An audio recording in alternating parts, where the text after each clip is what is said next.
Une famille de missionnaires a fait ses bagages et s'est préparée pour une nouvelle aventure en Albanie. Dieu avait appelé Delmar, Nati et Clara, âgées de 3 ans, à servir dans la fenêtre 10-40. Nous venons tous deux du Brésil. Je pense que Dieu a mis dans nos cœurs le désir de le servir dans un endroit et un environnement différents. Un endroit où nous ne nous sentirions pas à l'aise, quelque part où pourraient être mis au défi nos deux ministères. Nous avons très rapidement découvert quelques-uns des défis auxquels nous aurions à faire face en prêchant et en apportant l'évangile dans ce pays. Pendant des années, l'Albanie a été un territoire communiste, bannissant la religion et se déclarant le premier et le seul État athéiste. Le communisme s'est effondré en 1990, mais même aujourd'hui, la religion ne semble pas être la priorité pour un grand nombre de personnes. Il y a environ 120 adventistes pour une population de 3 millions d'habitants en Albanie. Delmar, Nati et Clara se sont vus assignés à servir dans la ville de Korç, où se trouve la première église adventiste construite en 1994. La première année a été particulièrement difficile. En dépit de leurs efforts, personne n'a été intéressé par les études bibliques et ils n'ont eu aucun baptême à fêter. À la fin de ma première année, j'étais vraiment découragé parce que rien de grand ne s'était passé. Je ne voyais même pas de changement au niveau de l'église. Dans notre tête, nous faisions une association entre quelque chose de grand et un grand nombre. Au cours de ma première année, j'avais essayé de faire de mon mieux. Je travaillais beaucoup pour que quelque chose de grand, d'important se passe, en accord avec ce que j'imaginais. Au plus fort de sa frustration, Delmar reçut un appel pour devenir le pasteur d'une grande église au Brésil. Cette offre semblait tomber au bon moment, et il s'empressa de partager cette excitante nouvelle avec sa femme. J'ai dit à ma femme, nous venons de recevoir un appel du Brésil, qu'en penses-tu ? Nous n'arrivons à rien ici. Nous n'avons qu'à accepter l'appel et partir. Elle m'a regardé et m'a dit, penses-tu que nous ayons fait tout ce que nous pouvions en Albanie ? Penses-tu vraiment qu'il est temps de partir ? Je pense que nous devrions rester. Le Seigneur a préparé quelque chose pour nous ici.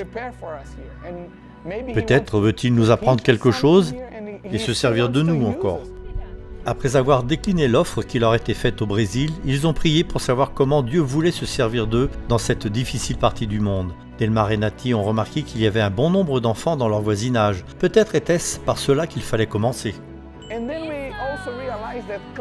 Et puis nous avons réalisé que Clara pouvait être un bon relais entre eux et nous. Chaque fois que nous sortions de la maison ou la quittions, en voyant Clara, les enfants l'appelaient et disaient « Clara, Clara, viens jouer !» Nous avons créé un terrain de volley-ball et leur avons dit « Venez jouer avec nous !» Ça s'est passé tout naturellement. Les enfants ont commencé à venir à l'église. Ils sont venus 2 fois par semaine jouer avec nous. En quelques semaines, ils savaient que j'étais pasteur. Ils avaient fait connaissance avec Nati et ils connaissaient très bien Clara. Nous étions si heureux que l'église soit pleine. Ils ont recruté de l'aide sous la forme de 2 volontaires brésiliens et de 2 volontaires du village. L'une de ces volontaires a amené son copain Fadjo à l'église chaque mois. Fadjo et moi sommes devenus amis. Nous avons commencé à parler de Dieu et à étudier la Bible ensemble. Je l'ai invité à se joindre à notre groupe. Il était réellement heureux de s'engager avec nous. Il a dit « C'est ça que je veux participer, je veux aider ces gamins, je veux servir cette communauté. » En quelques semaines, il s'est investi auprès des enfants et les enfants l'aimaient bien. Toutes ces activités nous rapprochaient et j'ai eu le privilège de baptiser Fadjo. C'était mon premier baptême en Albanie.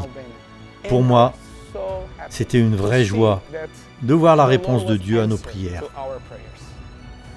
L'amour de Jésus a touché le cœur de Fadjo et maintenant il partage cela avec les autres. Quand nous nous servons des méthodes du Christ, les autres le voient. Je prie pour que les cœurs de cette communauté se réchauffent et qu'ils rencontrent Jésus et le suivent. Cette église a vu de nouveaux visages au cours de ces derniers mois. Ses membres entrent en contact avec les habitants de la ville grâce au centre urbain d'influence de la mission globale. Nati utilise ses dons de musicien pour l'enseigner aux enfants. Ils aiment apprendre à jouer du violon. Le centre offre aussi des cours de langue et possède un club de santé qui veut se diversifier avec d'autres programmes. Quand vous essayez quelque chose de nouveau et que vous voyez que ça marche, cela vous met de l'espoir au cœur. Cela vous motive pour essayer différentes choses, une autre approche. Priez pour ces ministères tandis qu'ils s'intègrent de plus en plus dans la communauté. Et priez pour les familles de missionnaires telles que celles de Delmar, Nati et Clara qui servent Dieu en première ligne de la mission. Quand j'ai été appelé en tant que missionnaire, j'ai pensé que j'étais prêt à changer le monde. Il m'a fallu 1 an pour réaliser qu'avant de pouvoir faire quoi que ce soit avec moi, le Seigneur devait me changer. Merci pour votre soutien aux missions de l'Église adventiste du 7e jour. Est-ce que tu aimes vivre en Albanie? Oui?